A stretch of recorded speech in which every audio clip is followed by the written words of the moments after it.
It's the start of the semester. It's the start of the semester. It's the start of the semester.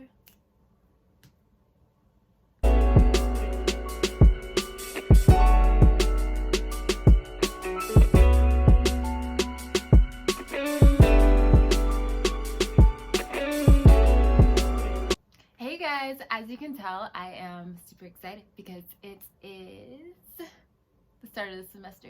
And I realized I haven't told you all what classes I'm taking, because remember when we were younger and we all would get like our class schedules and we would compare with our friends to see like, oh, like, are you taking this class? And like, yeah, oh, have you had this teacher? And it was super fun. And I realized, like, I don't know, I want to share that excitement with you all because classes are now exciting, sort of.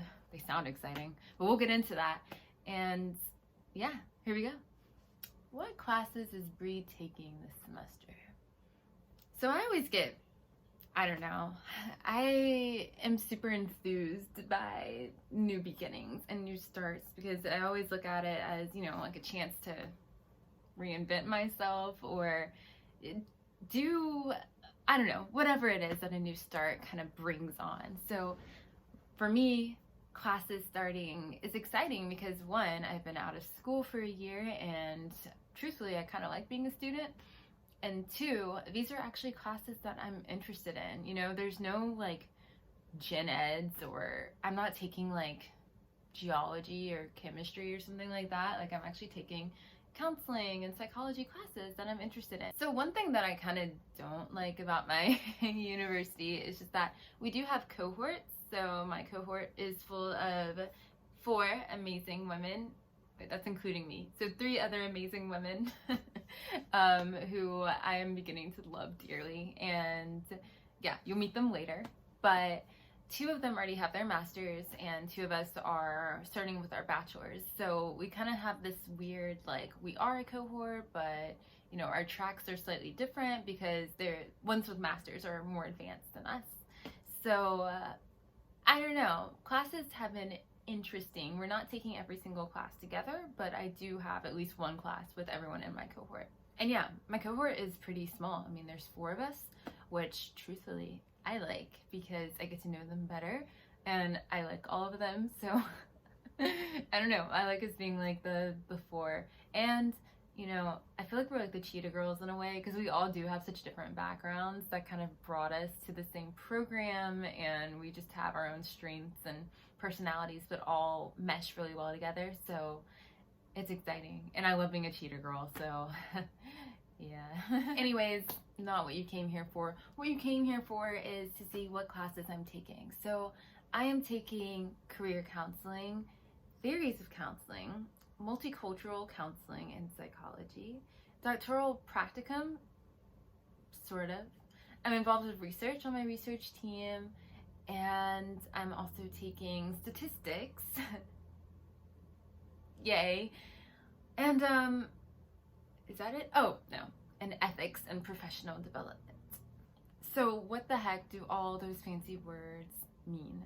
The class descriptions on like the registrar, I don't know, curriculum guide or whatever are really bad. Like I registered for these classes because I knew I had to take them, but truthfully, like I had no idea what they were even about. So career counseling isn't about helping me find a career. It's about counseling others in their career paths and journeys.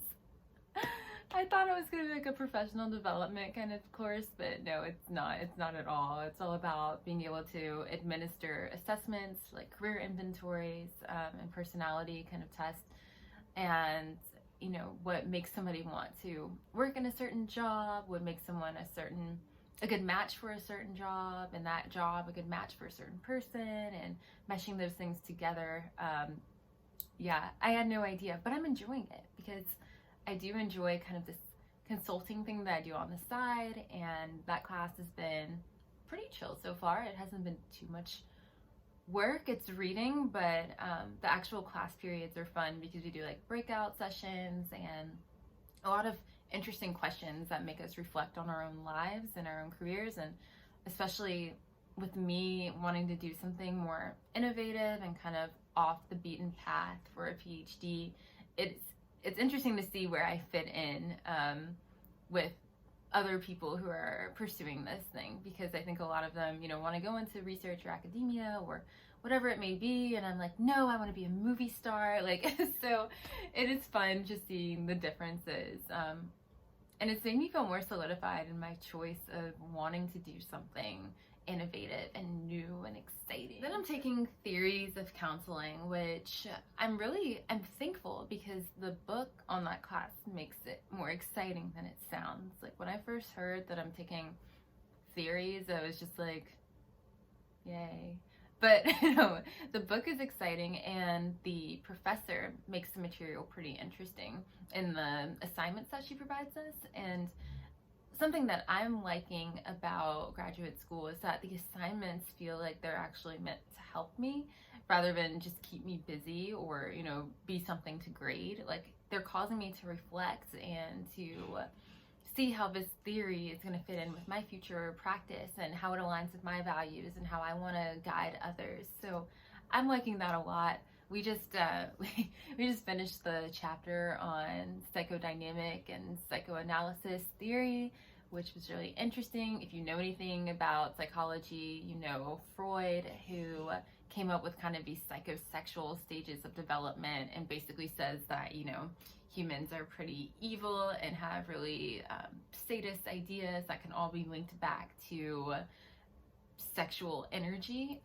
So it's been super interesting learning about that theory, and then learning about how we would apply it, if at all, to different cases that we receive as examples. So I like that class a lot.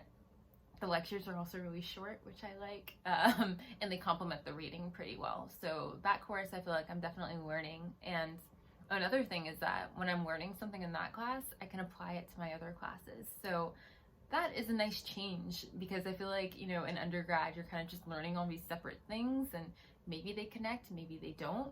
So this has been a good change. Okay, multicultural counseling. I feel like I should say it like that.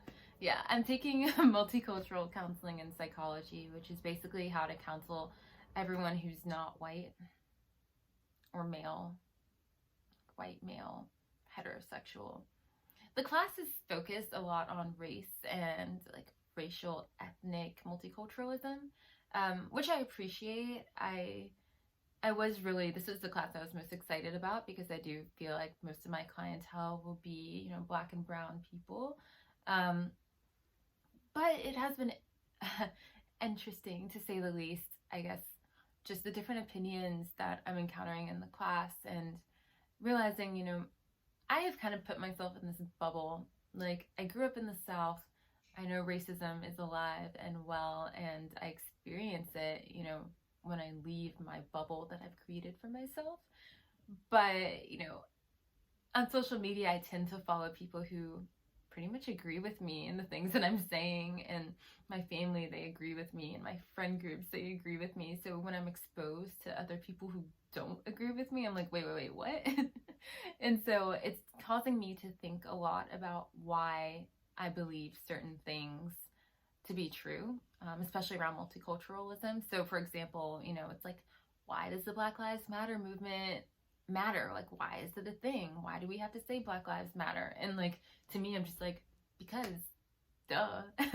But the course really makes you expand and understand your reasons for believing certain things about certain groups, and also just your personal values and your experiences with multiculturalism, whether you grew up with a colorblind approach, or something where you were taught to appreciate and understand differences in people, and how those are going to affect your counseling skills and the therapeutic relationships that you have with others. So I like that class.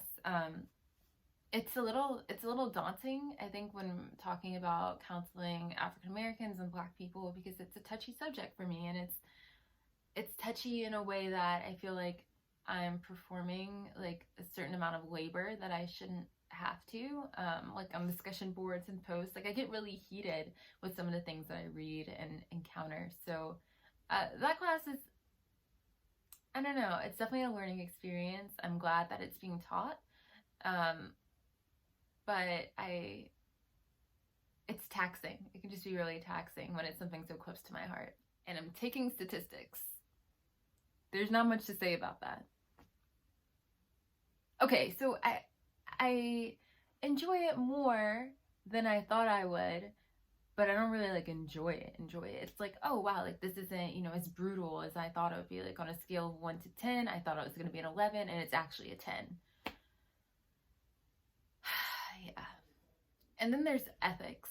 So my cohort of counseling psychology PhD students are taking this ethics class with the incoming clinical psychology PhD students. So I'm happy about that. I get to meet people that I wouldn't have otherwise really interacted with.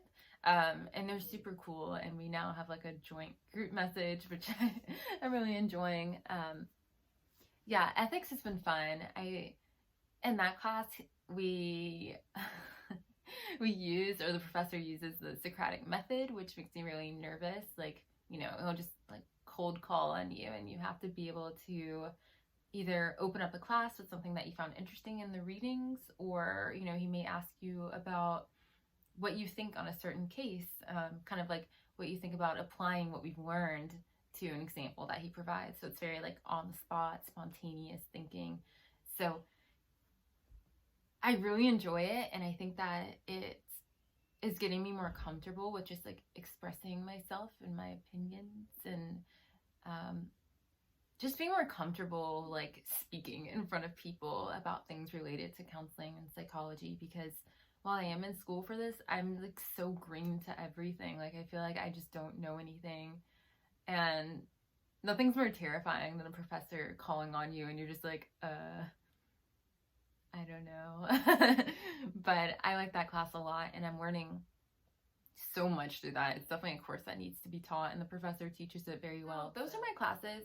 In addition to doing like 5 classes or 6 classes or however many you take, you also are expected to be involved in research. So I am a part of my research team, and I'm hoping to get started with helping on different administrative or research related tasks in that this semester, or this week, really. Oh yeah, wow, this week. And I'm also involved in a lab in the School of Social Work at Columbia, where I am helping out with some qualitative research stuff, which is like right up my alley. So I'm enjoying that a lot.